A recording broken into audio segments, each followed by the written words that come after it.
All right, we are in the book of Ephesians, which is it's an interesting book, I think, in Paul's canon because it's sort of not it's in the in-between space in my head because there's like the great treatises of theology that Paul writes in Romans and First Corinthians and First Thessalonians to a little lesser extent. And then there's these little books, these little letters like Galatians, Ephesians, Philippians, Colossians that are all like 4 or 5 Right. chapters long. Right. And we have like our greatest hits we pull out of them, but I don't know how often we actually read them all the way through, even though they're not that long. Right. Right. I can promise you I haven't.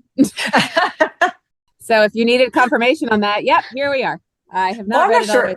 I'm not sure I ever have. I'm not like it's not one of those books that we like pull open and we're like, let's Right. because we're much more likely to go to Romans if we want to like sit down Right. with Paul, right?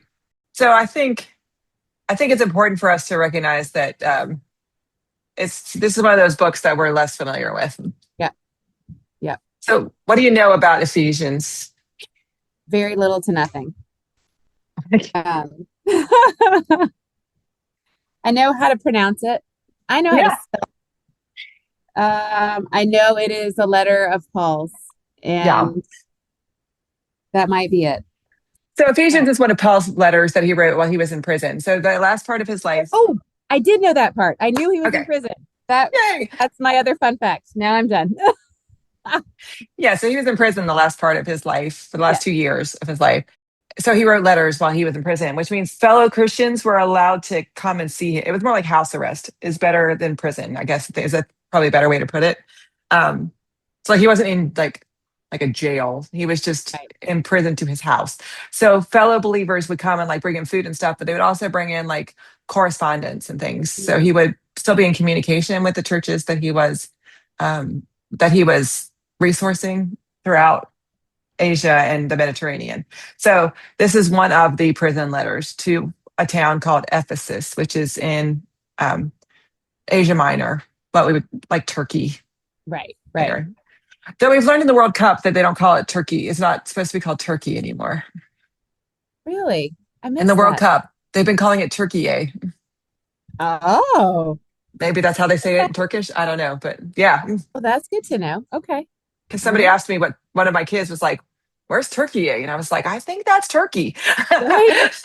Okay then. Good to know. All right. All Lord, right. these are the new things the World Cup brings us. I mean, Also, the Czech Republic's not called the Czech Republic anymore. I knew that Did you part. know that? I knew that one. Well, funny enough, I have a set of china from my great grandmother that says Czechoslovakia on the back of it, and it's like, well, it Oh, hadn't been that nice. for a long time, so there we go. Uh-huh. Yeah, I that's swear. funny. I had a church Ah, member who was born in the Austria-Hungarian Empire oh in Hungary, wow. in what is now Hungary.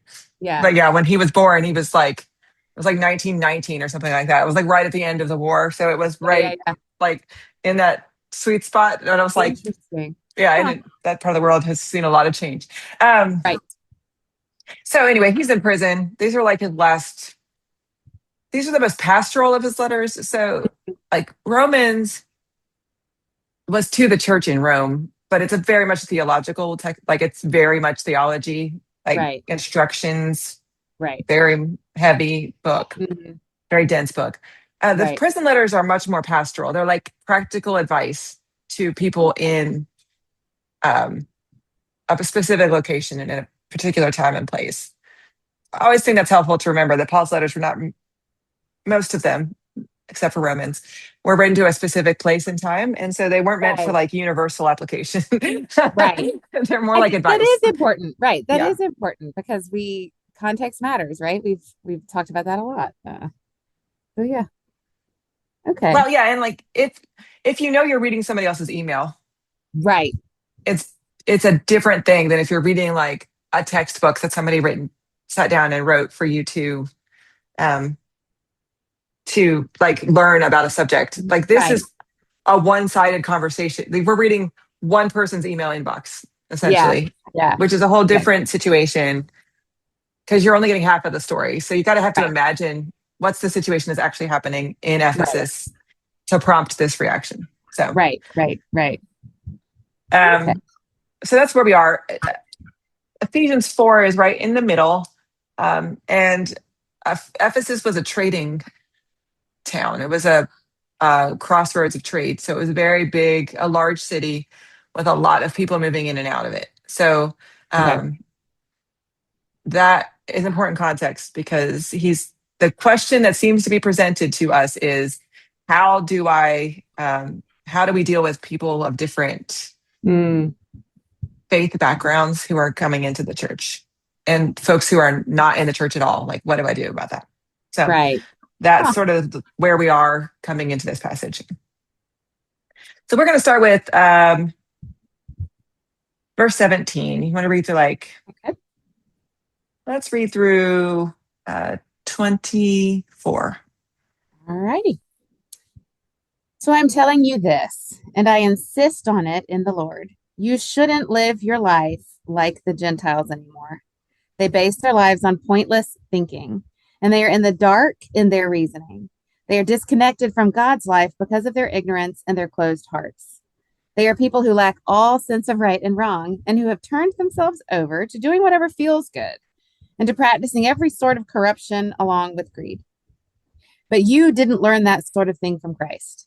Since you really listened to him and you really were taught how the truth is in Jesus, change the former way of life that was part of the person you once were, corrupted by deceitful desires. Instead, renew the thinking of your mind by the Spirit and clothe yourself with the new person created according to God's image in justice and true holiness. Mm. Paul's gone from preaching into meddling, as my grandfather used to say. Right. Like I can hear this in a certain, like that'll like I can Yeah. in a pulpit with a little The, bit of fist bumping, yeah, before. exactly. One of the very best sermons, like every once in a while, a sermon sticks with you and you remember it. One of the sermons Jeremy and I talk about uh, was one that we heard on this 23 and 24, which was renew the thinking of your mind. Mm. And he kept going, renew the thinking of your mind. And then he would go like this. And like through the whole sermon, like he would do this. And so like every once in a while, Jeremy and I look at each other and go, and Like you're flipping the switch. like you're flipping the switch, you're renewing the mind. Um, Uh, so what do we hear in this passage? ah, um, well, there's a pretty harsh criticism of Gentiles. Yeah. Um, and I guess Paul is basically like, there's no more. I guess I hear the pastoral argument. You don't have an excuse anymore. You don't Mm, have an excuse any longer to live in any way other than the way of Christ because you have experienced it, because you have learned about it. You don't get to claim ignorance any longer. yeah. It's a little bit like the 1 foot in, 1 foot out rule. Like Yeah. I have had people in the past who have attended church. They've come to church. They've been an active participant in worship. They've come to Sunday school, all this stuff. And they don't want to join the church because Mhm. in their head, there is a commitment afterwards to be a different person. Right. Right. Like I'm not ready to straighten up my life, quote unquote, in their minds Right. and become like the perfect like person, Christian thing, which Right. I try to actively like convince them that you don't have to be perfect to be a Christian. But there is a picture in their minds, in some people's minds, I think, that once you've committed yourself to that, like once you've joined a church, once you've committed to following Jesus, you have to live a better life. Right. And I mean, that's sort of where this is coming from. Like that's Right. sort of what Paul's arguing here. Right. Right. Right. Is that there is and it, yeah. I like the phrase they base their lives on pointless thinking. Right. Right. Right. Interesting. So it's a really dig at Greek philosophy, is what that is. Right. Right. Interesting. So Yeah. do you know anything about the major streams of Greek philosophy at the time? Gosh, you know what? I studied it in college, but I couldn't I don't want to pretend that I remember much of anything to be educated on speaking to it at this point in my life. Yeah. Yeah. I mean, there's lots of nuance. There's more nuance than what I'm about to say, but Right, right, right, right. essentially, there was two. major streams of Greek philosophy. And the first one was this sort of hedonistic lifestyle, that you should live Mm, life to the fullest, that you should experience all the pleasures that life can offer you, that there's the greatest good that you can seek is ultimate happiness and ultimate, mm, often done through ultimate pleasure. And so there were cults to some gods that were basically the gods of partying. Like Bacchus is the god I was gonna say of Dionysus is yeah, from yeah, Bacchus. yeah. Yep. Bacchus is the Roman god. Right. Dionysus is the Greek Dionysus god. They're is the the same right. gods. Yep. Um, Yep. yeah. That much I So can remember. I can remember the all yeah, yeah, but yeah. Yep. yeah. So Dionysus is also the god of theater. So theater Right. and drinking and partying Revelry. and licentiousness was all Right. wrapped together. So there was sort of that thread, and then there was the Stoic thread, which was the Mhm. opposite, essentially, of like deny yourself all pleasure, um, be don't have any emotions, have Right. a be sort of a flat kind of like reserved, inwardly controlled person. Right. Stoicism is making a bit of a comeback Mm. nowadays, especially in the manosphere, um, Yeah. which is really interesting. Of like this, Yeah. there's a YouTube channel called The Daily Stoic, and he's got like I don't know, it's like Huh. 15 million followers or something like that. It's like a huge comeback now. So, but basically, those are the two streams of Greek Okay. philosophy at the time, and so Paul is basically saying that both of those streams are pointless, are useless. They're not helpful. Right. Well, I mean, I guess when you go all in, if you extreme anything, it Yeah. becomes rather pointless. So, okay, Paul, I can get behind that, I suppose, in a particular way. Well, and I really think, I mean, his Mm, harshest criticism is clearly for the people who are um, on the hedonism side of things, because he does right. say, they've turned themselves over to whatever feels good. Right, right. And they are in the dark in their reasoning. So I guess Yeah. he's saying like there's no like your reasoning is not connected to anything that makes sense or has a point to it. Well, or is there reasoning at all? Like if you're totally given over Right. to your pleasure and That's impulse, you're not being rational. yeah. Mm, So it's sort of an excuse. I almost feel like anything that's based off of like whatever you feel is good, right. and you should just indulge your feelings or your desires or whatever. I think there's a trap there, because Right. what feels good in the moment is often not the good choice for the long term. Right. Right. Right? And it doesn't take into account any communal aspect. Like it doesn't take into account our herd mentality or our communalness that Sure. humanity was meant to live in community with one another. It's a very individualistic Yeah. mind frame. Yeah. Uh, hmm, And so it's sort of like this deep criticism of, and I think yeah. the resurgence of Stoicism is also in our current age is a little bit of a critique of that mindset too. But I wonder if Mhm. a lot of how we could define the last, gosh, 10 years probably of American culture Mhm. is in this YOLO mindset. Uh-huh. Yeah. Yeah. Yeah. And I wonder too, to thinking about the return in the manosphere kind of sense of the stoicism and whatnot, that the expansion we have made on our understanding of how and who we love and what life looks like for different people doesn't feel like the argument behind it would be, oh well, this is like a hedonistic, you're just giving in to pleasures and desires. This is not actually who you are. This is just you acting out on some kind of selfish desire that you have, or something along this line. Like I can see that argument being created to to try to get back to that kind of stoic, more traditional side of things. So yeah, it makes sense. Well, yeah, and I think there is well, my mother always taught me like Presbyterians preach the doctrine of moderation, all things in moderation. Mhm. Like all Right. things are good in moderation. Right. Um, and so I think there's a danger on both sides of like, Yeah. I don't know that it's possible to be 100% in control of your emotions all the time and totally Right. rational in all your decision making and like living every moment with like thoughtful purpose. I don't know that that's Right. realistic as far Right. as like how humans actually function. Right. But Otherwise, like there's a lot of suppression going on if you're really there. Like there's got to be a lot of suppression taking place. So, yeah, and feelings in and of themselves aren't bad. And I think right. sometimes Right. I always want to be careful that we don't in the design in the conversation of like you should have some control over your responses in Right. things that we're careful to say like it's not wrong to feel things.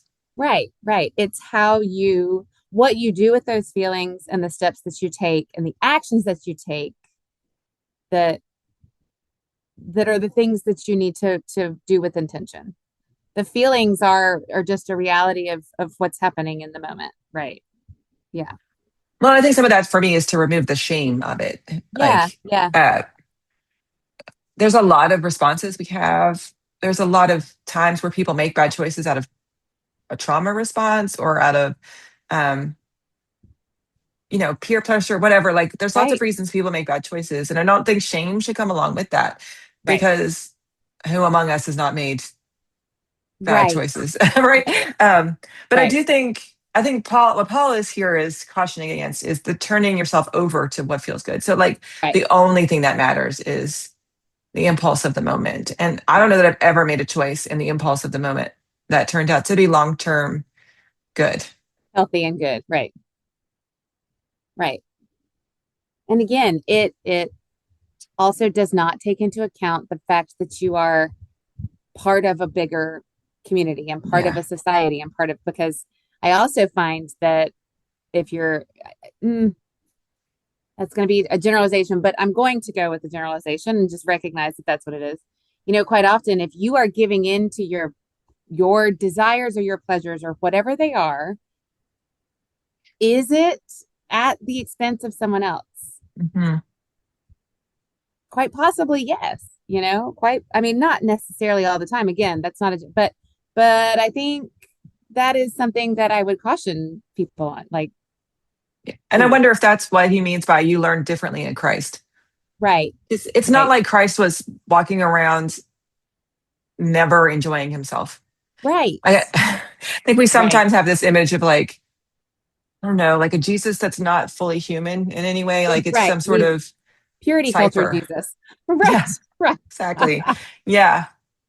I would Um, like to believe that Jesus danced at every wedding he attended and drank some of that wine that he made. You know, like, come on.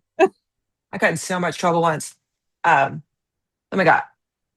I don't, it's not very often somebody gets angry with me after a sermon, like that I have to, like, people will come up to me and be like, well, I don't know that I agree with that. Or they'll Right, have a critique of it, or they'll have a different opinion on it. And that's totally fine. I welcome all of right, that. I'm happy for that. Or, um, why didn't you talk about this? Like all of that's great because right, often it gives me another thing to reflect on the next time I talk about that topic.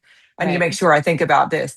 So I love that. But like every once in a while, somebody has come up to me like angry Yeah. about something that I preached. And the one time that I got in a lot of trouble with somebody was I said that Jesus drank with his friends. Mm, No, I said, I'm sorry, Jesus got drunk with his friends. That's what they had a problem with. It wasn't that he had was drinking alcohol. It was the idea of losing control to the alcohol. uh, And I thought that was an interesting nuance. And I still huh. don't know I don't know that I see a difference, but Right, maybe there is a right. difference and I just didn't see it. But um, That person has been touched by alcoholism, I would imagine, maybe. I would imagine, yeah, there was a deeper story there. Yeah, Yeah. yeah. Hmm. And unfortunately they Yeah. stopped engaging. Like I Oh, didn't, I wasn't in a place to like it was like not a place to right. have a good conversation. And they just sort of like detached and stopped like Uh, wanting to engage in the conversation. So I never got down to the deep roots of it. right. But Right. I Hmm. do think we have to realize that corruption, the issue with corruption is not the damage it does with the individual, but corruption Right. and greed of all sorts have a very real impact on the community around us. Right. It permeates outward. Yeah. It's yeah, yeah, And I'm wondering if like less like the scolding, you're a bad person is what Jesus communicated, but more like remembering the impact that you have on the other people around you. Like, is that what Paul, do you think right. that's what Paul is trying to point out here? I would like to believe that 'cause I was you didn't learn that sort of thing from Christ. You didn't learn how to be self-centered in Mm-hmm. Christ. In fact, you learned the opposite. And so this whole concept of renew the thinking in your mind by the Spirit. Well, the Spirit in my mind was the thing that connected everyone. In that original story, the Spirit had a huge part in connecting folks. So yeah, if to me it's um the alternative to all of these things that this deceit and this corruption is a consistent and constant awareness that you are just one of many, um, and Yeah, and that I love living this image, clothing yourself with a new person created according to God. That's a Mhm. baptismal reference. Right, right. So in the early church, people would be brought into the chamber, the baptismal room. It was always Easter evening or early Easter Mhm. morning.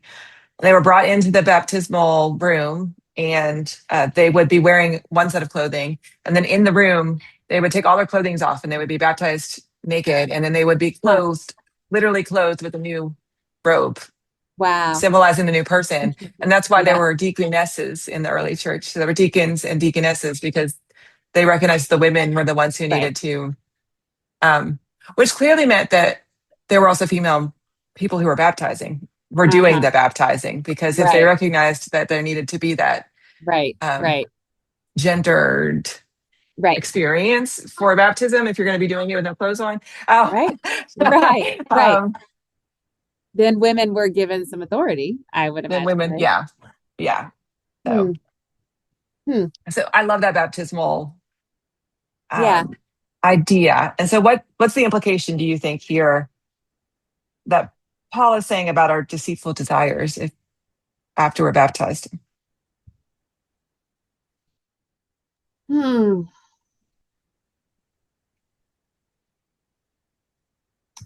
I mean, it's interesting because I wonder about, let's see. He says, change the former way of life that was the part of the person you once were corrupted by deceitful desires. Instead, renew the thinking of your mind. I don't know. I'm trying to decide if this is is it that assumption that the deceitful desires will go away Mm. in your baptism, or is it saying that you will no longer allow that to corrupt your thinking further? Well, it seems fairly clear that it, the deceitful desires had not gone away in these people, because there's no reason to Right, give this advice or this right, command if everybody in the Ephesian church was cleansed from all right, deceitful desires by their baptism. right, So right. I think there's some recognition that it's not like, there's my robot kicking on. I told you. Um, that it's not like some sort of magic where like all of a sudden Right, you don't even feel right. any kind of. I'm also a little perplexed, wondering a little bit at the difference between desire and deceitful desire. Hmm, that's a good point. Because I don't think all desire is bad Right, right, or inherently corruptible, like right, or corrupting. I guess like I don't think it's necessarily bad to have a desire for chocolate right. every once in a while. So where does it step over the line from Hmm. just being a desire we experience to it being something that is capable of corrupting us? So I wonder, and I don't know, this is just maybe this is too modern of a way of thinking, but we talk about when you're talking to folks about anxiety or mental health struggles and the kind of litmus test around when you seek higher levels of help or whatnot. It's, when this thing interrupts your ability to function on a daily basis.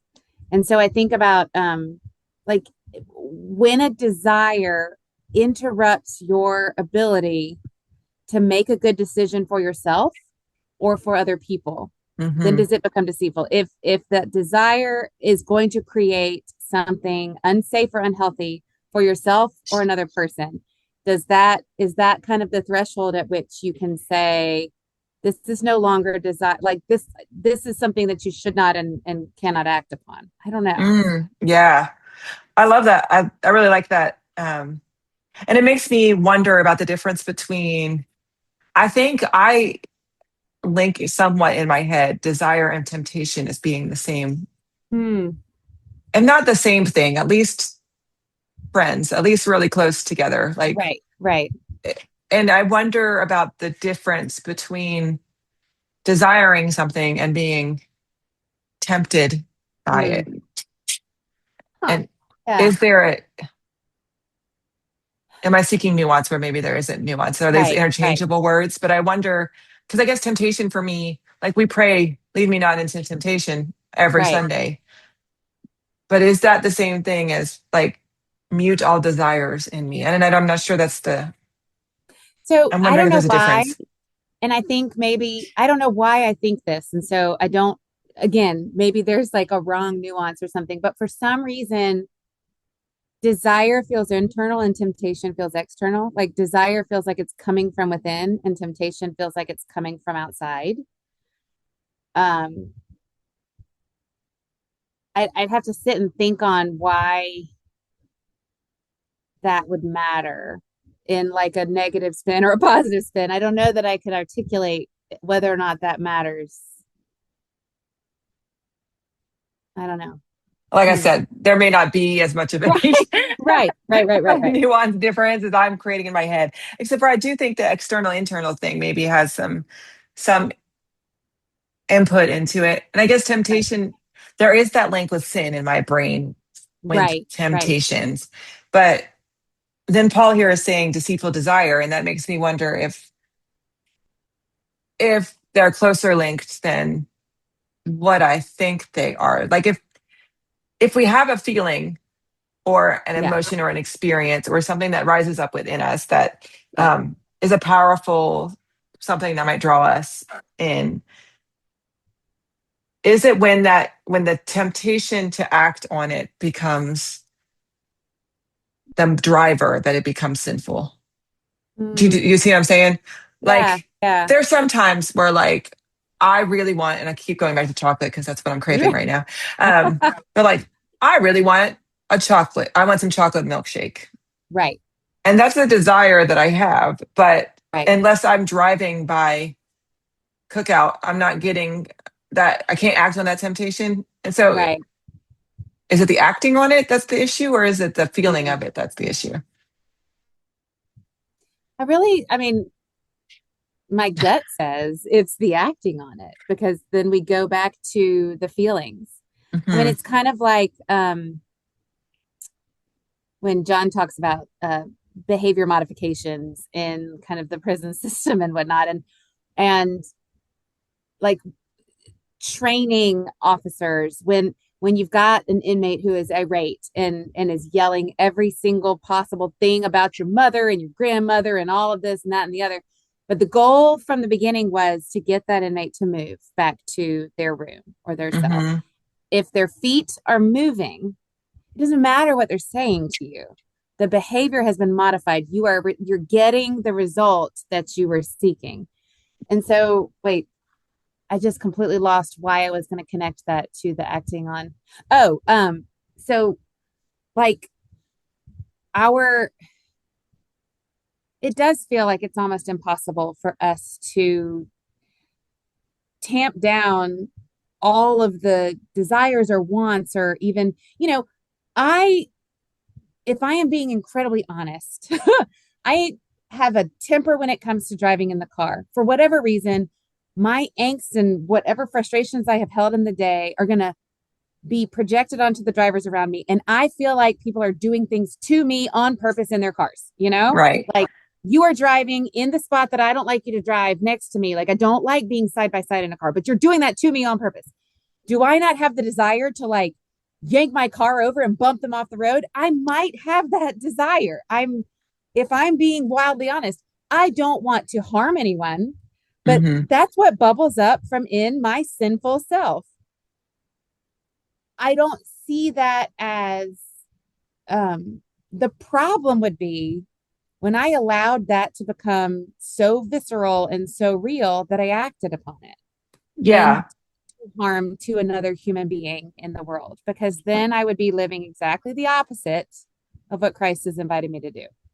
I think that's helpful. It's the giving over of Yeah, yourself. Like I think yeah, going back to verse 18, it's not the impulse or the right, desire in and of itself. It's the giving yourself over to it without any kind of guiding principles or right, framework or thought to the impact on other right. people in the moment. And maybe, I mean, And Paul I does think, say at points that it's if you feel anger, don't let the mhm, sun go down in your anger. It's not like right, anger in and of itself is not bad. It's the sinful ways that we act upon it that causes right, us right. harm. Uh-oh. I just lost you again. Is that me?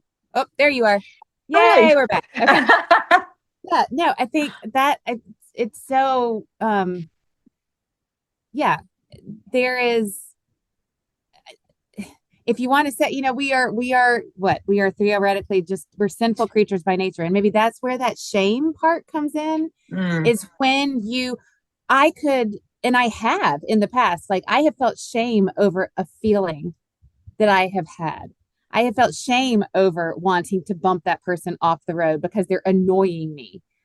Um, Rather than recognizing that that feeling was going to come no matter what, because I am a human being and the mhm. humanness in me has that sinfulness within me. And my job and responsibility is to not act upon Yeah. that sinful nature that seems to bubble up within me, to be aware of and intentional. And that's renewing my mind and clothing myself in Christ, Yeah. because I can't be Jesus, right? Like, Yeah. I don't know. Is that letting myself off the hook a little too easy? I don't know. No, I keep thinking one of the important theological pieces for me that has developed over time is this idea that sin is not the behavior.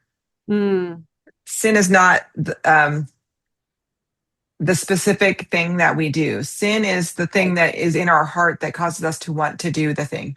right, So sin is the part of me that's always wanting to only eat chocolate milkshakes for the rest of my life. right, Um, right, right. and so we all of us have that voice within us. I think all the time that Hmm. is tended towards doing, and I think it maybe expresses differently for all of us because we all have different Right. things that are um, broken within us. But Yeah. uh, it's not it's not a sin. The act is not the sin. Right. The living out of the thing is not. I mean, it's not a good thing to do. Definitely shouldn't Right. do it. It's Right. corruptible. Every time that you act on your sin, it gets a little bit easier to do it. Right. Every time, Right. which is the corruptible part. Like every time that Right. I drive through on the way home from work, it's easier Yeah. the next day Yeah. to go and do that. And Right. so there is a recognition that acting on the sin is makes it easier every single time, and that's how we give Mhm. ourselves over to it. Um, Yeah. and Yeah. so I think that's maybe the where the line is in my head. Yeah. Yeah. All right, verse 25. Therefore, after you've gotten rid of lying, each of us must tell the truth to your neighbor because we are parts of each other in the same body. Be angry without sinning. Don't let the sun set on your anger. Mm. Don't provide an opportunity for the devil. Thieves should no longer steal. Instead, they should go to work, using their hands to do good so that they will have something to share with whoever is in need. Don't let any foul words come out of your mouth. Only say what is helpful when it is needed for building up the community so that it benefits those who hear what you say. Don't make the Holy Spirit of God unhappy. You are sealed by him for the day of redemption. Put aside bitterness, losing your temper, anger, shouting, and slander, along with every other evil. Be kind, compassionate, and forgiving to each other in the same way God forgave you in Christ. That sort of contradicts everything we just said. All right, right, Oh, Paul. right. Although he did say Confound you. be angry without sinning. I mean, Yeah. oh yeah, there's a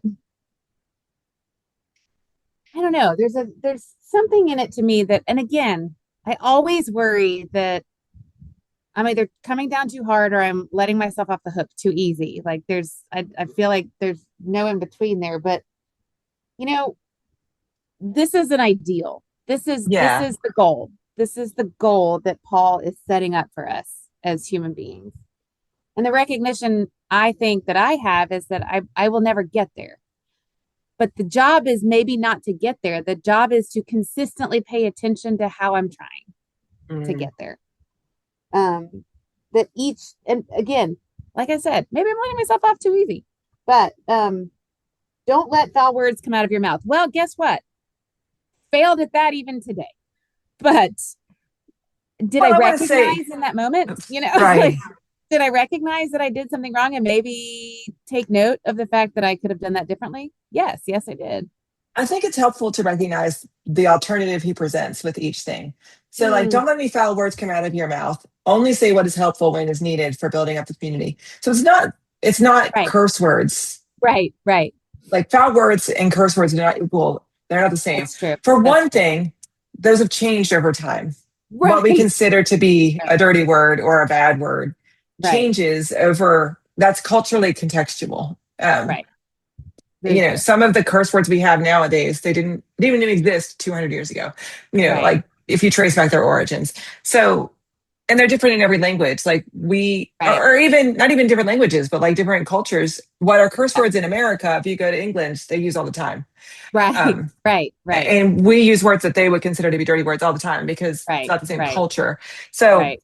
I think we should be careful to say like those That's kinds of very true. things That's very are true. culturally contextual. Right, However, it does remind us that what we need to recognize that our voice has weight in our community, and we should be careful about how we use it. right. So the foul words are those that tear down. And what Yeah. he's saying is use your voice for building up, not for tearing down. And here we come back to the community piece. Yes, this whole thing is about community. Yeah, Yeah, yeah, everything he names here is about the impact that it has on the community. yeah, Don't lie because you are responsible for your neighbor and you're part of the right, same body. It's right, not just don't lie because it's objectively bad to lie. right, It's always contextual. right, It's always linked to this responsibility for your people in your fellow community. right. I'm trying to figure out it's really interesting to me. And here goes the color on my computer again. I'm changing color as we speak, friends. In my particular translation,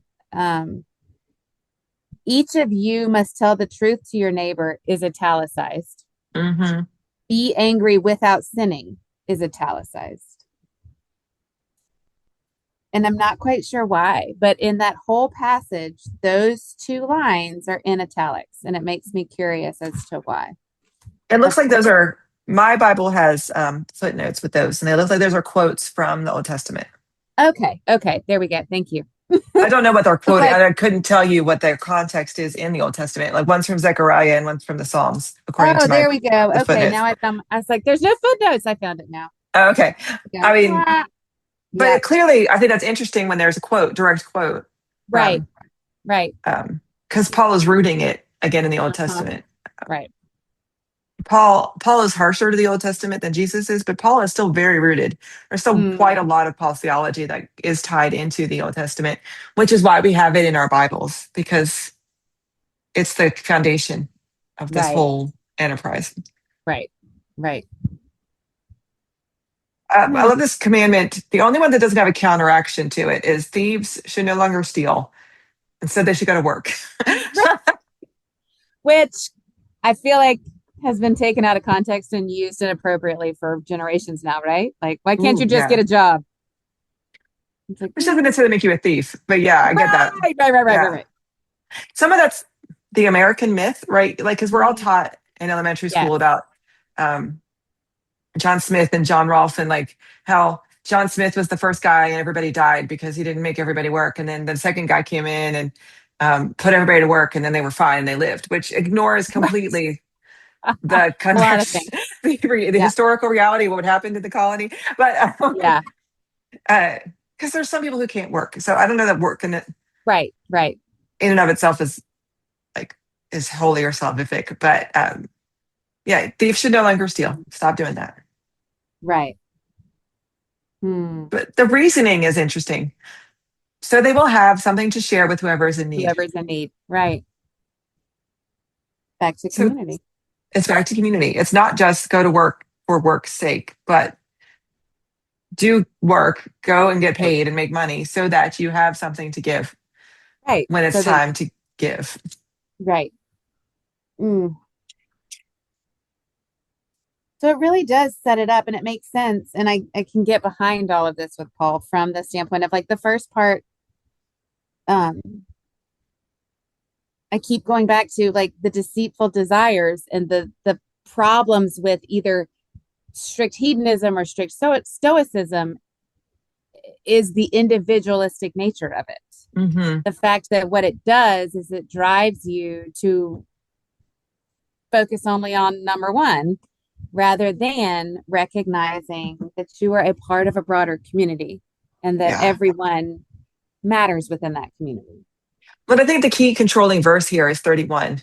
Put aside bitterness, losing your temper, anger, shouting, and Mm, slander, along with every other evil, and be kind, compassionate, and forgiving to each other. yeah, I think it's Paul's way of saying, like, yeah, if you give yourself over to your deceitful corruption, right, your sinful desires, to temptation, what ends up happening is this bitterness and yeah, anger. And it's not like you just enjoy it. Like over time, right, it's like when you talk to an alcoholic or somebody who's had a history of drug abuse or mhm, um, a gambling addiction. If like you sit and you talk to them about it, what they talk about is not necessarily like the physical impact that those things had on mhm, them. Like it's always the way that they didn't like who they were becoming as a person that drives them to right, change.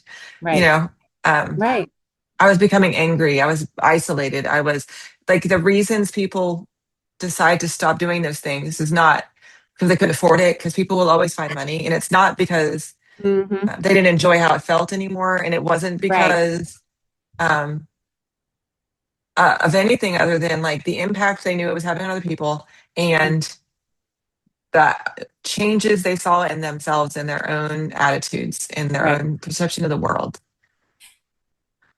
Isn't that interesting too? You know, you were saying it was making me angry. I feel like the root to me, the root sin is the anger with which, I mean, Paul pulls out anger as a separate, it's not in the list. I mean, it's in the list of things, but like losing your temper, anger, but he pulls it out and talks specifically about anger first. And then we Mm-hmm. talk about the list of things. And I'm thinking about like my own sinful heart and not in the car.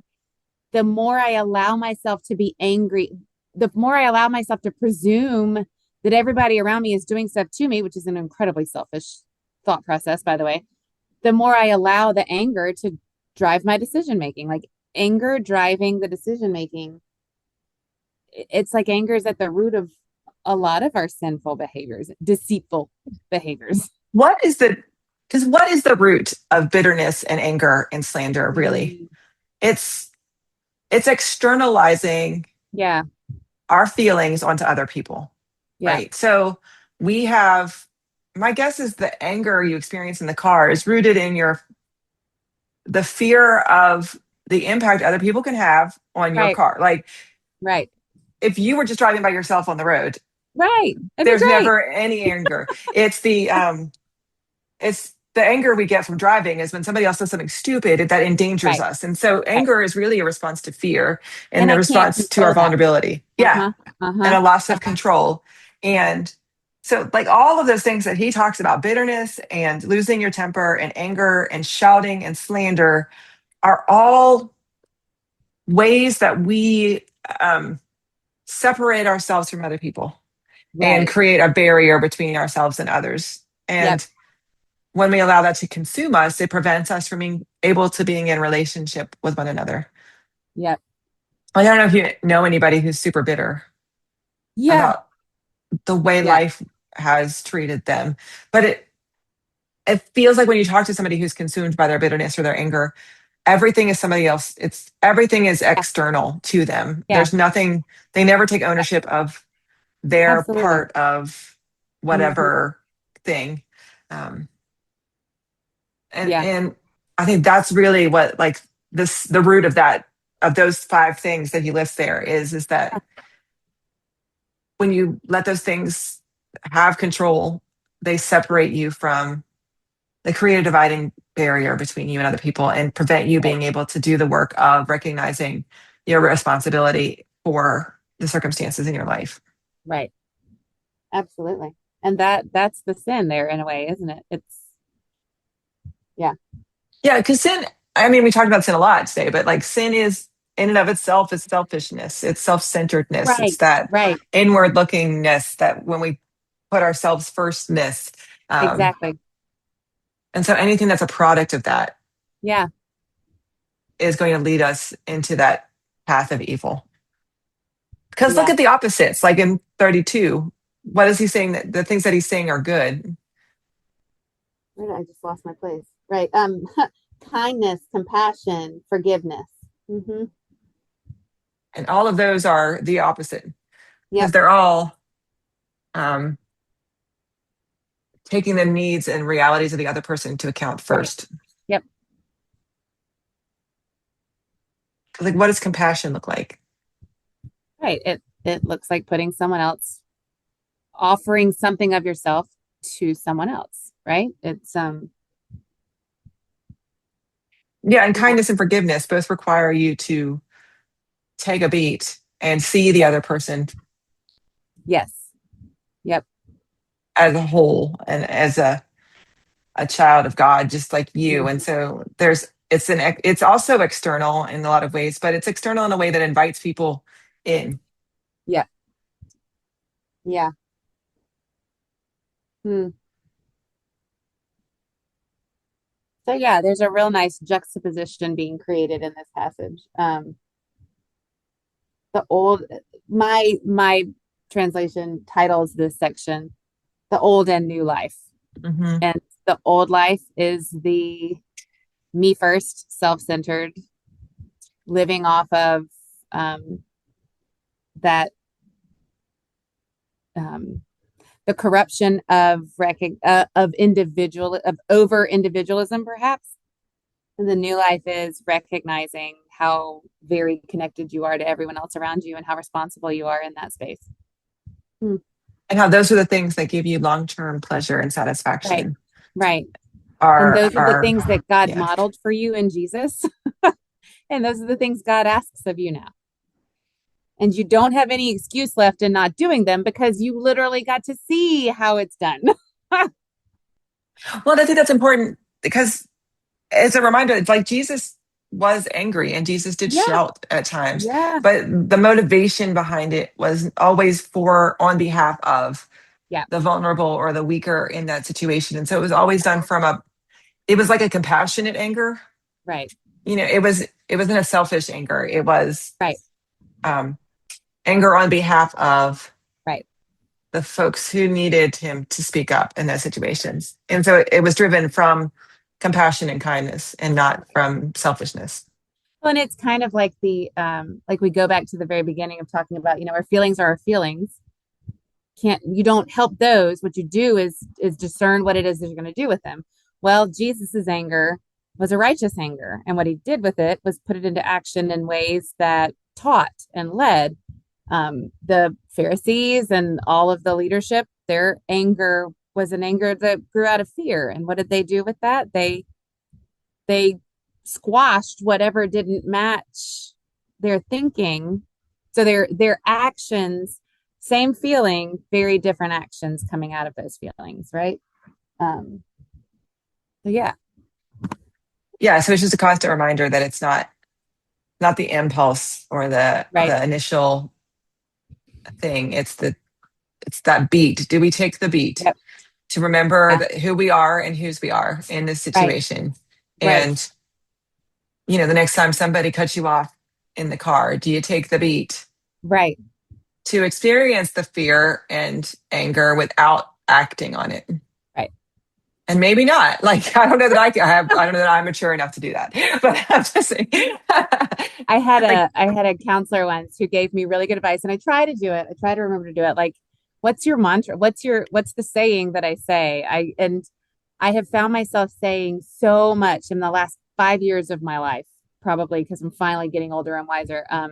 It's not about me. It's not about me. Like that's become one of my mantras of just, and sometimes I have to say it out loud because that is that beat of refocus that, you know what?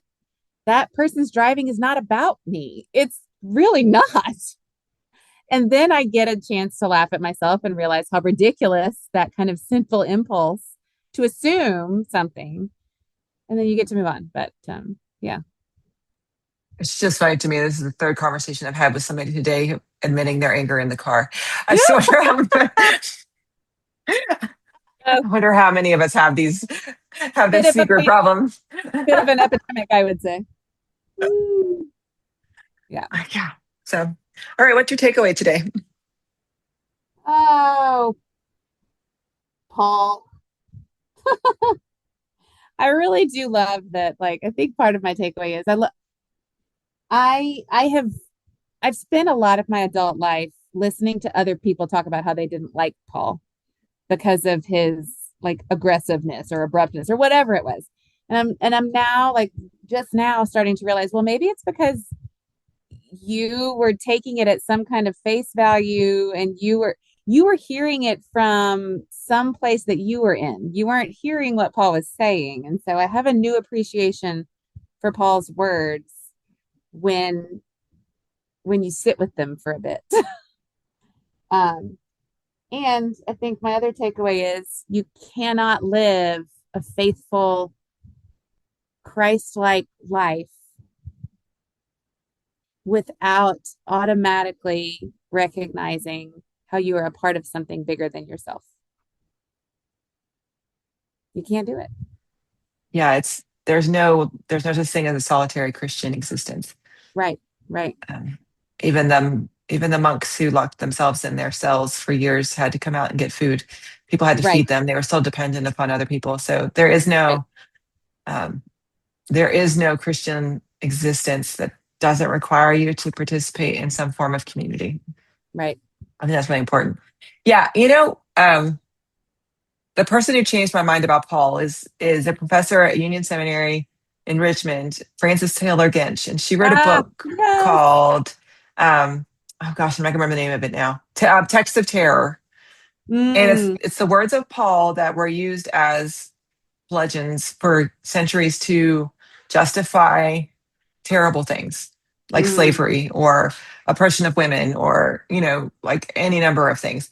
And the beginning of the book, she talks about how the Bible, everything in the Bible is good for instruction, and we have to take it seriously. But you sometimes have to do some work to unpack it. You can't mm-hmm. just take it at face value. You really do have to do Right, the hard work underneath of, well, what does this really mean in a human context? And like, what's the right, actual situation that it's addressing? And right. what does it mean in real life? Um, so yeah, that's every time I read Paul, I'm always like, okay, I gotta do a little bit more work. I can't just Yeah, yeah. take this at face value. Um, so I think that both of those things are always important for me to remember. The thing for me to take away um, is the beat. Mm, I've had to work really hard in my life to develop that pause between what is happening in my head and what comes out of my mouth. mm, yeah, Because I'm not going to say it was always kind or good or wonderful. Like often things came out of my mouth that were hurtful and angry and not good. And I could see the impact it had on other people over time. And mm, so these words of Paul are always a reminder to me that the work that I always have to do is that pause between the impulsive thing that wants to come out of my mouth and the actual, kind, compassionate thing that should come out of my mouth. Right. And over time, it's become less of a gap. Like I don't have to, I don't have to pause as often. Right. But I do. It is still always going to be a growing edge for me. Um, Yeah. and how important it is to do the work, especially in Yeah. a position of leadership and authority. Yeah. Yeah. Yeah. All right. Well, All right. that's Ephesians 4. This is appreciate what's pleasurable was this week's. Yeah. I know I usually tell Whole you what new the theme meaning is of pleasure. beforehand. Right. But I think that's just wanted to see. No, I'm sorry, I lied. Commendable. Appreciate Commendable. what is Okay. commendable. And so what are the good things we notice in each other? Yeah. Do we notice what other people are doing that is good? And so next week we got a guest on our podcast. So Miss Katherine will not be around next week. I will not be here. She's gonna listen with open ears to see what our friend Colin has to say. Hey, I'm ready to learn. Yeah, he's been in seminary much more recently than me, so I'm hoping he has some. Hoping to get the reins of. There we go. You tell me what Hebrews is about. No pressure, right? Yep. So next week we're looking at Hebrews chapter 13, the last part of that chapter, which is the very end of the book of Hebrews, which is an interesting book in and of itself. And so next week we're going to be looking at. Next week is pleasure. Next week we're going to be looking at what is pleasurable. So what is pleasing. I will look forward to that. Yeah. I will look forward to listening. Yay. Thanks, Katherine. Have fun on vacation. You too. Bye. These podcasts will always be free.